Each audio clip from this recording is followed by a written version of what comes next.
Welcome to all in one YouTube channel में। आज के पहले लेक्चर में हमने देखा था कि नोड को क्या बोलते हैं और ब्रांच को क्या बोलते हैं। नोड को हमने बोला था वर्टेक्स और ब्रांच को बोलते हैं एज, और नोड को हम जंक्शन भी बोलते हैं। सो इंट्रोडक्शन था उसमें ग्राफ थ्योरी का। अब ग्राफ थ्योरी से हम अब ग्राफ थ्योरी को हम सही से शुरू करने जा रहे हैं पूरी तरह से। सो उसमें जब हम पहला टॉपिक उठाएंगे, सो आज हम क्या पढ़ने वाले हैं। पहली चीज़ हम पढ़ेंगे कि रैंक क्या होती है ग्राफ की, रैंक ऑफ ग्राफ। ठीक। दूसरी चीज़ हम क्या पढ़ेंगे, degree of graph.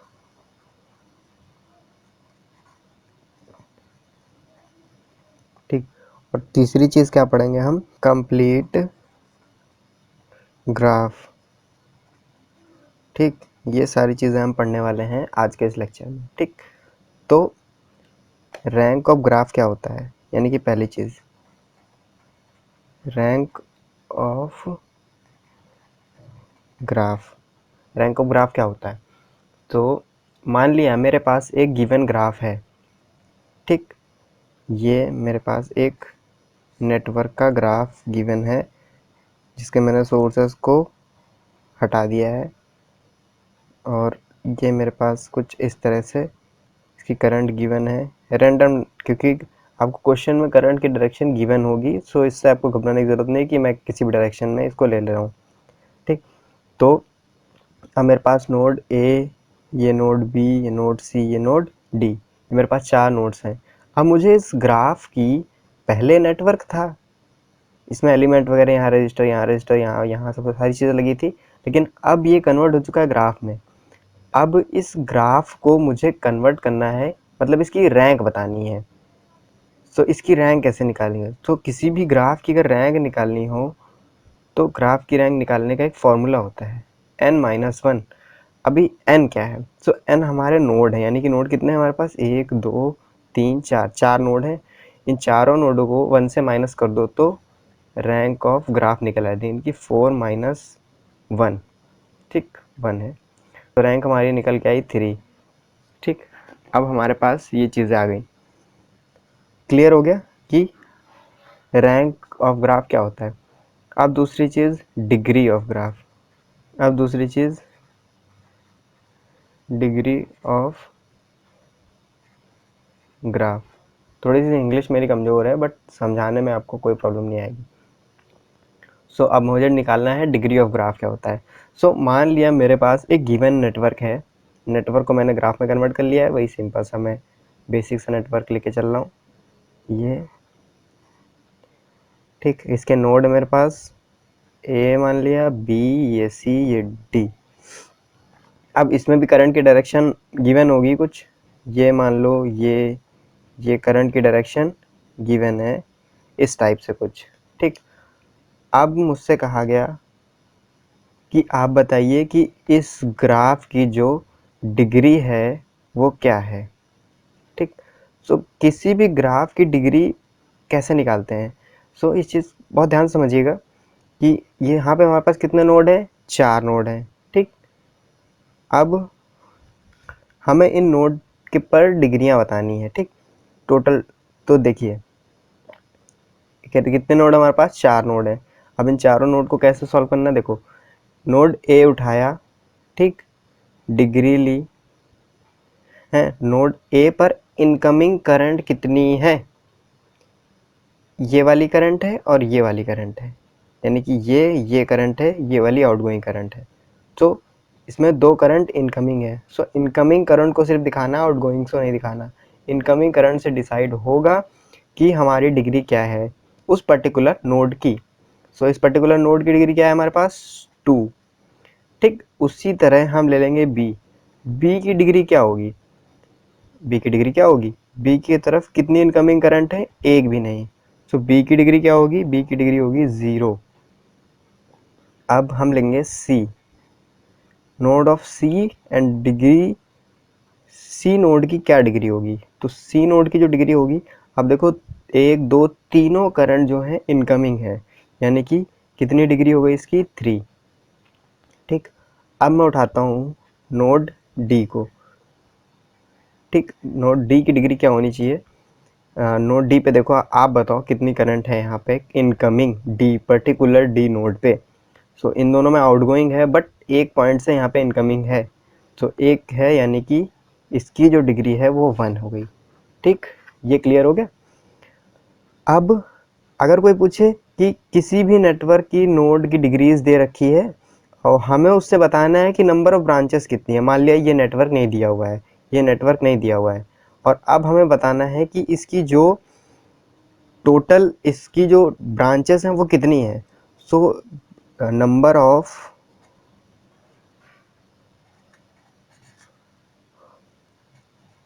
Branches equal to number of degree. ठीक, इस फॉर्मूले से निकालते हैं।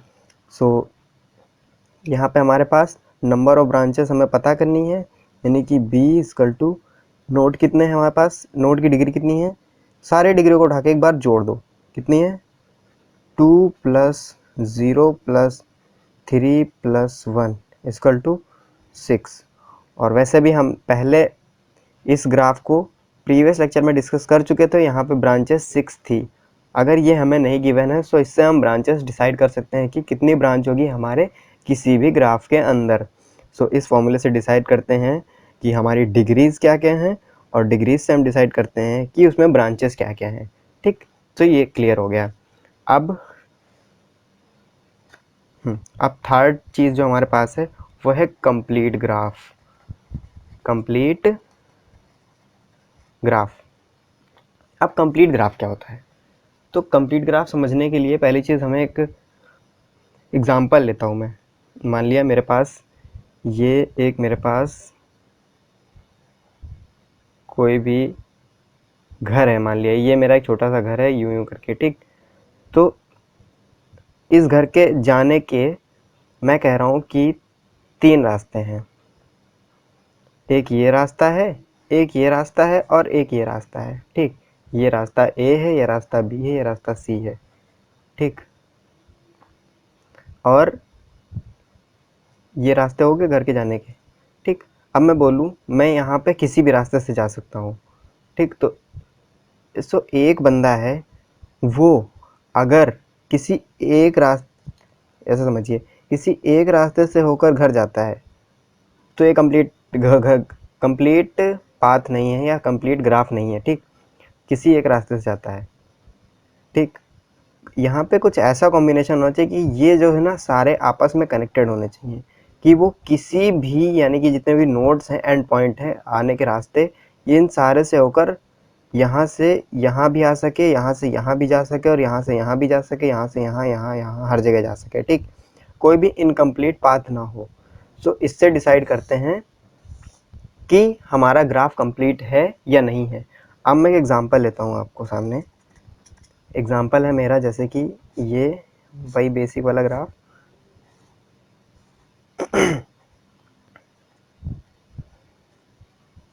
ठीक, ये नोड ए है, बी सी डी। ठीक, अब मेरे पास ये सारी चीज़ें गिवन है। अब मैं क्या करूँगा, अब मुझे बताना है कि ये कंप्लीट ग्राफ है या फिर नहीं। सो यहाँ पे मुझे सारी लाइंस देखनी है। अब मेरे को रास्ते देखने हैं यहाँ पे सारे। मैं ए से डी जा सकता हूँ, जा सकता हूँ, बी से डी जा सकता हूँ, जा सकता हूँ, डी से सी जा सकता हूँ। ठीक, लेकिन क्या मैं ए से सी जा सकता हूँ? क्या मैं ए से सी जा सकता हूँ? नहीं जा सकता। इसलिए यहाँ पे जो है एसी लाइन नहीं है, एसी लाइन नहीं है, यहाँ पे एसी लाइन नहीं है, इसलिए ये ग्राफ इनकम्प्लीट है। यहाँ पे एसी एग्जिस्ट नहीं करता है, इसलिए ये ग्राफ इनकम्प्लीट है। अब मैं एक और एग्जांपल लेता हूँ। मैं ये एग्जांपल लेता हूँ कि मान लिया ये ऐसे कनेक्टेड है, ये ऐसे कनेक्टेड है, और एक पाथ ये दे रखा है इन्होंने। तो यहाँ पे मेरे पास node A B C D nodes हैं। ठीक, ये पाथ है, ये करंट दी हुई है, ये आने जाने के रास्ते है, भाई सिंपल एग्जांपल। ठीक, तो इस ग्राफ के अंदर आप दे सकते हैं ए से बी जा सकते हैं, बी से सी जा सकते हैं, डी से सी जा सकते हैं, ए से डी जा सकते हैं, और यहाँ पे एक ही पाथ पे जाने के 2 रास्ते हैं। सो ऐसा पॉसिबल हो सकता है, लेकिन क्या यहाँ पे ए से सी जा सकते हैं? नहीं जा सकते। जब ए से सी नहीं जा सकते तो यहाँ पे ए से सी जाने का कोई पाथ नहीं है, और जब ए से सी पाथ जाने का कोई नहीं है तो ये ग्राफ इनकम्प्लीट है। ठीक, अब एक और एग्जांपल लेते हैं। एग्जांपल ये है कुछ इस टाइप से, ये मान लिया दिया हुआ है। ठीक, ये रैंडम करंट्स दी हुई है, ये ए बी सी डी ये पॉइंट्स दिए हुए हैं। अब हमें क्या बताना है? इसकी कंप्लीट ग्राफ बताना है। सो हम यहाँ पे ए से सी जा सकते हैं, पॉसिबल है। ए से बी जा सकते हैं, बी से सी जा सकते हैं, ए से डी जा सकते हैं। लेकिन क्या हम डी से सी जा सकते हैं? नहीं जा सकते। इसलिए डी से सी नहीं जा सकते हैं। इट वाज की इनकम्प्लीट ग्राफ है। ठीक, ये इनकम्प्लीट ग्राफ है। अब एक फोर्थ एग्जांपल लेता हूँ मैं। फोर्थ एग्जांपल मैं ले लेता हूँ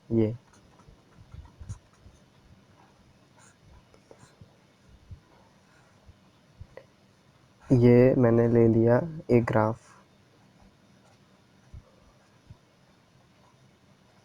ठीक, ये मेरे पास ग्राफ है, ये दिया हुआ है ए बी सी डी, ये मेरे पास सारे नोट्स दिए हुए हैं। अब मैं यहाँ पे पाथ डिसाइड करूँगा। मैं ए से सी जा सकता हूँ, यस मैं जा सकता हूँ। मैं ए से डी जा सकता हूँ, बिल्कुल जा सकता हूँ। डी से सी या सी से डी जा सकता हूँ, बिल्कुल जा सकता हूँ। मैं ए से बी जा सकता हूँ, बिल्कुल जा सकता हूँ। मैं बी से सी जा सकता हूँ, बिल्कुल। मैं सारे पाथ फॉलो कर रहा हूँ, यहाँ पे कोई भी पाथ मिस नहीं हो रहा है। सो मैं सारे नोड पर एक दूसरे नोड से कनेक्टेड हैं और जा सकता हूँ मैं। ठीक, सो ये एक कंप्लीट ग्राफ है। ठीक, सो ये था आज का वीडियो कैसा लगा वीडियो को लाइक करके बताइए और चैनल को सब्सक्राइब कर लीजिए। हम इसका नेक्स्ट पार्ट कल रिलीज़ करेंगे। ठीक है।